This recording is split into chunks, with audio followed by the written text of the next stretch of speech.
Quand le feu éclate, les secondes comptent. Et vous allez être surpris d'apprendre qu'une majorité de résidences privées au Québec n'ont pas ce qu'il faut pour assurer la sécurité des résidents.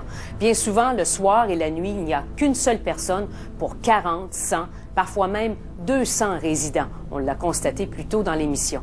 Alors, une tragédie peut survenir n'importe quand, comme ce fut le cas à Saguenay il y a 2 ans, lorsque 4 personnes âgées ont perdu la vie. Des décès qui auraient pu être évités.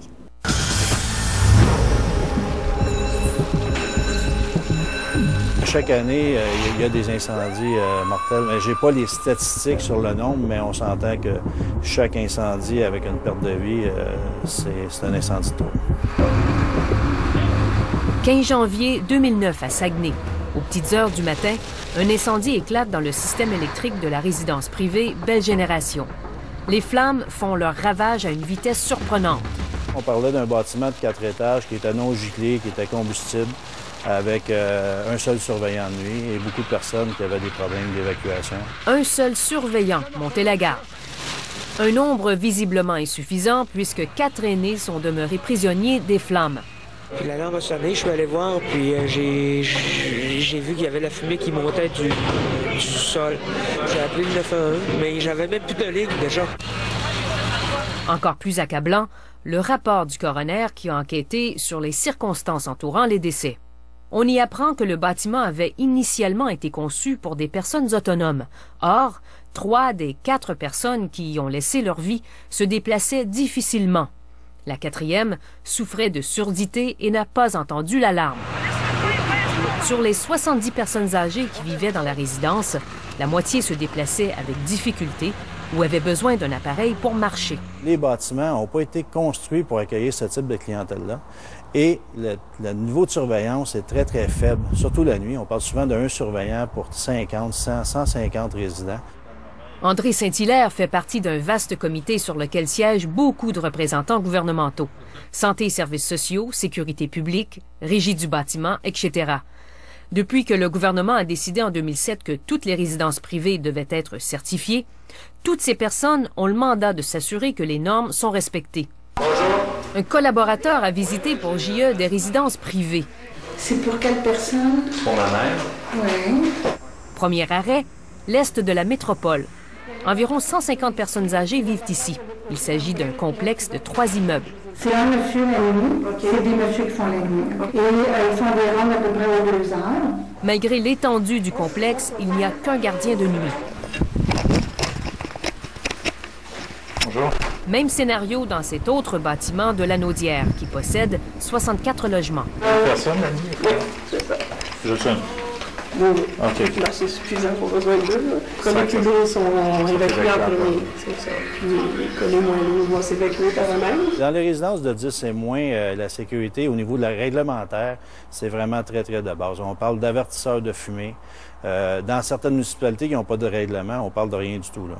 Mais dans les municipalités qui ont des règlements, on parle d'avertisseurs de fumée, d'extincteurs portatifs, d'issues dégagées et déverrouillées. C'est combien d'étages? 3e arrêt maintenant, couronne nord de Montréal. Ici, une centaine de résidents y sont hébergés. Tu la surveillance de nuit? Oui, il y a une préposée.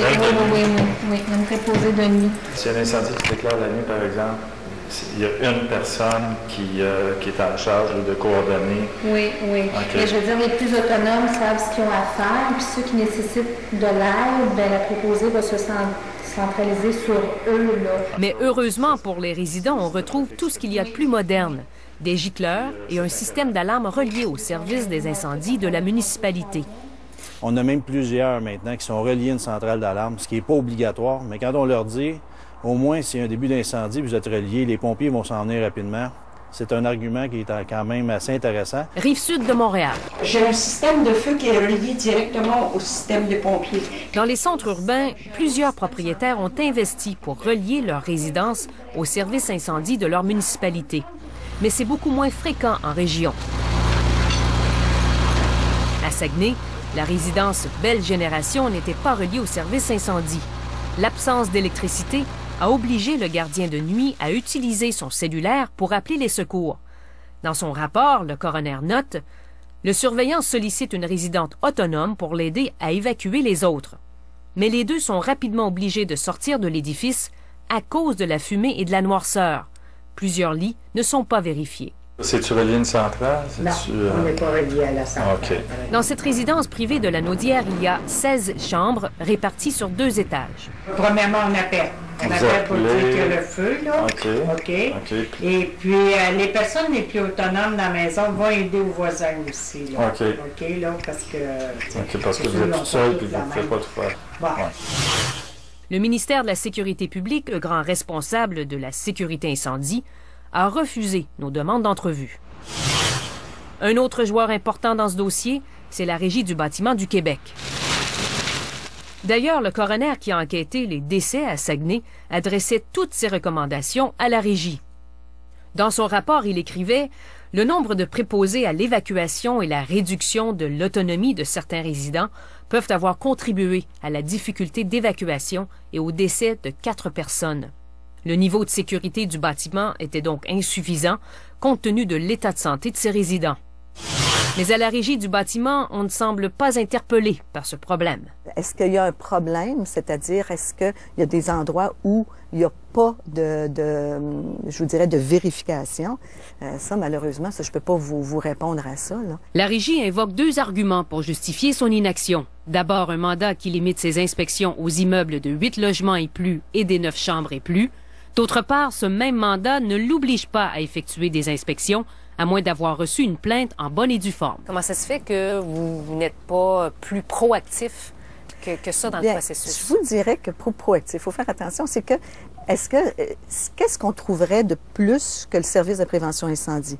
Depuis 3 ans, la Régie n'a reçu que 19 signalements sur des résidences qui ne respectaient pas les normes incendie, sur plus de 2000 établissements. Bien, écoutez, nous autres, on intervient quand on nous le signale. Cet établissement de Montréal héberge 22 personnes âgées. Le propriétaire nous invite au 2e, l'étage des fumeurs. Bonjour. Vous passez? Allez-y. Pour y accéder, un escalier sombre, étroit et à pic qui nous oblige à circuler à la queue leu-leu. Le système vient d'être inspecté. Regarde, ça a tout été passé la semaine passée. Il y a une forte augmentation de personnes âgées ayant des problèmes de mobilité dans près du tiers des résidences privées du Québec. Cette réalité nous frappe de plein fouet lors de cet exercice d'évacuation dans une résidence privée de Laval auquel JE a participé. Ici, une résidente plus autonome et c'est tant bien que mal d'en alerter une autre qu'elle doit quitter les lieux. Elles sont 2, à peine conscientes de ce qui se déroule autour d'elles. C'est des gens qui sont autonomes, donc qui ont la capacité d'évacuer seuls selon la certification. Donc, le défi du propriétaire ou du personnel, c'est de connaître les tâches, comment réagir lors d'une situation d'urgence. Monsieur Daniel?